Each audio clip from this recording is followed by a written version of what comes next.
Que a graça e a paz do Senhor Jesus seja com todos aqueles que estão conectados conosco para mais esse tempo. Que Deus verdadeiramente abençoe e edifique a sua vida, em nome de Jesus. Eu queria ler um versículo, talvez o mais conhecido das Escrituras, que é João capítulo 3, o versículo 16, onde o Senhor diz assim: porque Deus amou o mundo de tal maneira que deu o seu Filho unigênito, para que todo aquele que nele crê não pereça, mas tenha a vida eterna. Para começar, eu gostaria de convidar você para fazer um exercício comigo. Gostaria que você repetisse 3 vezes o início deste versículo. Diz assim: Deus amou o mundo de tal maneira que deu. Queria que você repetisse de novo. Deus amou o mundo de tal maneira que deu. Terceira vez. Deus amou o mundo de tal maneira que deu. Você percebe que na medida que a gente vai repetindo esse versículo, uma palavra, ela cria força e peso, que é a palavra deu. Aqui diz que por causa do seu amor, Deus deu. Se essa frase entrar verdadeiramente em nosso coração, então nós perceberemos que ela está em contraposição ao que é a nossa ideia normal de amor. Ela contraria, ela é diferente normalmente daquilo que a maioria das pessoas entende por amor. Na atual definição, na definição mais comum de amor no meio das pessoas, está a ideia de receber e não de dar. Então muitos pensam que amar é você receber. Claro que também está inserido, mas não é exatamente isso. O texto diz: Deus amou o mundo de tal maneira que deu. Então, o termo amor, infelizmente, é quase que um sinônimo de sentimento. Então, muitos pensam que quando, de repente, não tem mais sentimento, o amor acabou. Muitos dizem exatamente isso: acabou o sentimento, acabou o amor. E é por isso também que tantos casamentos se rompem, tantos casais se separam, porque de repente um ou outro diz que não sente mais nada pelo seu cônjuge, portanto não o ama mais. Mas com certeza esse conceito está totalmente equivocado quando nós o examinarmos à luz da palavra de Deus. Eu creio que é tempo mais do que urgente para se rever conceitos e definições a respeito de amor e do que a Bíblia de fato pensa a respeito disso. Porque essa falsa compreensão, esse conceito equivocado, tem levado pessoas a tomar decisões erradas e não tem nenhum peso na sua consciência. Pensam que a sua decisão está certa porque há um conceito equivocado na sua mente com respeito àquilo que Deus realmente pensa. Então, se a gente olhar na área espiritual, então não só na área de relacional, mas também na área assim espiritual, muitas pessoas têm o mesmo conceito, que você se relacionar com Deus é você receber, é Deus dar para você as coisas.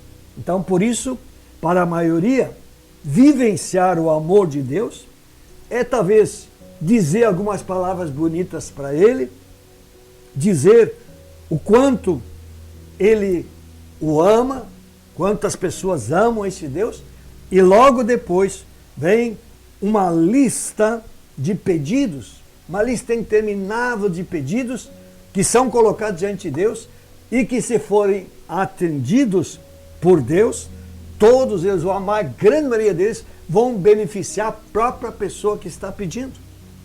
Então é claro, Deus ele responde, Deus abençoa, mas amor a Deus é algo muito maior. Amor às pessoas é algo muito mais profundo. E é por isso que a gente precisa avaliar tudo isso. Porque se nós apenas pensarmos em amor como algo que age para nos dar, como algo só para receber, nós continuamos sendo as mesmas pessoas que nós éramos antes de ser convertidos. Porque, de fato, quando Deus converte, Ele muda o entendimento e as ações daquelas pessoas que têm uma experiência real com o Senhor Jesus Cristo. E eu queria dar um testemunho que eu ouvi de uma pessoa que ilustra muito bem o que estou tentando dizer. Uma senhora, ela pediu para dar um testemunho na igreja a respeito de algo que tinha acontecido. E ela recebeu a palavra, e então ela compartilhou que os seus vizinhos, a casa dos seus vizinhos havia sido invadida por ladrões, e os ladrões haviam levado tudo que pertencia à sua vizinha, a seu vizinho. Havia limpado completamente a casa dessas pessoas. E então ela expressou: Deus, eu sou grato a Deus, porque Deus foi tão bom que não levaram nada da minha casa. Ok, tudo certo. Agora, se ela realmente tivesse amor verdadeiro, qual teria que ter sido a ênfase dela? Ela teria que ter, em primeiro lugar, dito à igreja, vamos orar para que essa família ela possa reaver o que perdeu ou lhe possa ser, de uma forma ou de outra, ressarcida. Talvez uma segunda atitude, que seria uma demonstração real de amor, é dizer: igreja, quem sabe nós nos unimos, levantamos um valor e ajudamos eles a recomprarem, a buscarem de volta aquilo que lhes foi levado. Eu creio que essa seria uma atitude de um verdadeiro amor, e não apenas dizer obrigado porque na minha casa eles não entraram. Então é muito comum, talvez a maioria de nós teria feito como fez esta mulher. Mas quando nós falamos do que é amar, nós temos que entender que não é essa atitude correta, não é esta forma acertada de agir. Quando nós amamos, nós temos que focar a necessidade das pessoas. Lembra do versículo João 3,16? Deus amou o mundo de tal maneira que deu. O amor levou Deus a dar aquilo que ele tinha de mais caro, dar o seu próprio filho em favor daqueles que se haviam perdido. Então o amor, ele é traduzido sempre por uma ação na direção dos outros.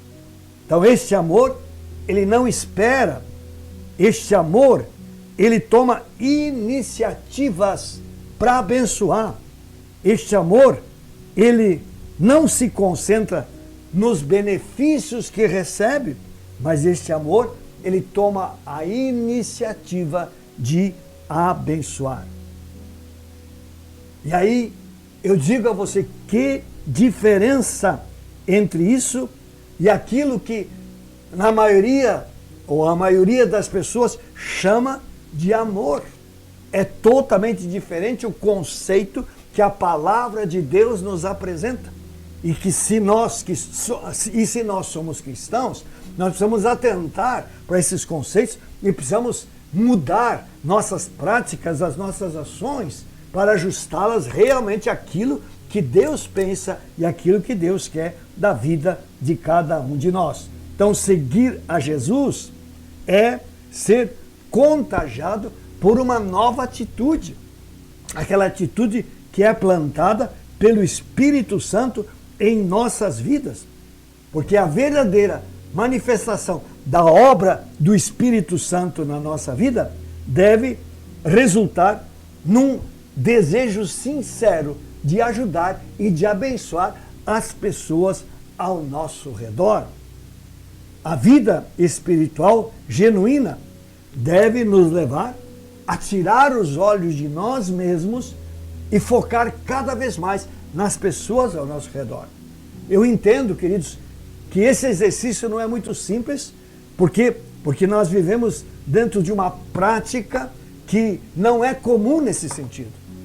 Mas eu creio que dentro do contexto de hoje, de necessidades, até de testemunho, que como cristãos nós precisamos repartir, precisamos com certeza mudar os nossos conceitos, mas muito mais do que mudar nossos conceitos, nós mudarmos nossas atitudes, as nossas ações. Precisamos olhar para o exemplo do Senhor Deus. João 3,16, porque Deus amou o mundo de tal maneira que deu o seu Filho unigênito. Essa é a essência do verdadeiro amor, é dar. Deus deu, e Deus quer que nós sejamos pessoas que demos àqueles que têm necessidade, dentro, é claro, das nossas condições e da nossa capacidade. Mas que o nosso foco seja esse, que nós compreendamos que viver o amor verdadeiro que Deus planta pelo Espírito é nós focarmos as pessoas e tentar ajudá-las em alguma área em que elas têm necessidade e que nós pudermos realmente abençoá-las de uma forma especial. Então, precisamos, queridos, cada vez mais nos nossos dias, fixar os nossos olhos nas pessoas que necessitam do verdadeiro amor de Deus ao nosso redor. E nós desenvolvemos ações, atitudes que demonstrem este amor e levem as pessoas a perceber que aquele que move em nós é o próprio Senhor. E que se nós hoje podemos amar as pessoas de uma forma ou de outra, é porque esse Senhor nos amou primeiro. Ele deu o que de mais caro ele tinha. Por isso nós agora, movidos pelo entendimento, mas também pela gratidão, vamos abençoar pessoas, dando aquilo que elas precisam. Que Deus abençoe a sua vida. Eu quero orar. Senhor Deus Todo-Poderoso, obrigado, Deus, pela Tua palavra, que nos diz que Deus amou o mundo de tal maneira que deu. Ó Deus, o amor, ele não é um sentimento, ele é um princípio, é uma virtude, ó Deus, que o Senhor ensina e que quando ele é praticado, ele realmente se expressa na direção de dar às pessoas, de ajudar as pessoas, de eu abrir mão de coisas minhas e compartilhá-las com os outros. Pai, eu quero orar em nome de Jesus, que o Senhor, ó Deus, vá se revelando ao teu povo. Pai, que o Senhor trabalhe em nossos corações, para que, ó Deus, o entendimento, Deus, seja restaurado em nós a respeito do verdadeiro amor, mas mais do que o entendimento, que o Senhor, ó Deus, dê graça àqueles que se chamam pelo teu nome, para serem pessoas que fixem-se as necessidades ao redor e estejam prontas para dar onde tem condições e onde Deus as mover para fazer isso. Deus, eu oro, liberando a tua graça e a tua bênção, em nome de Jesus. Amém. Antes de encerrar, só lembrando a nossa atividade, é o fim de semana da ceia, temos várias atividades. Sexta-feira, de tarde, das 2 às 6 horas, das 14 às 18 horas, nós temos mobilização, oração, intercessão e adoração a Deus. Às 20 horas, nós temos a reunião dos jovens, para a qual nós convidamos para que todos, jovens e adolescentes, se façam presentes. No sábado, nós temos a conferência apostólica, das 14 até as 22 horas, onde estará ministrando o apóstolo Joseph Matera, de Nova York, uma palavra poderosa, um homem muito, muito abençoado, e você é nosso convidado. O investimento é R$50 por pessoa, vale a pena, para você receber um conteúdo realmente glorioso. Sábado, das 14 até as 22 horas. Domingo de ceia, 2 reuniões, 9 horas da manhã e às 19 horas. Reunião, culto da família, Venha, participe, seja abençoado. Receba de Deus algo mais para lhe edificar, para lhe fortalecer, para que você possa viver a vida cristã cada vez mais da forma como o Senhor deseja. Obrigado por você ter estado conosco nesse tempo. Que Deus abençoe a sua vida. Amém.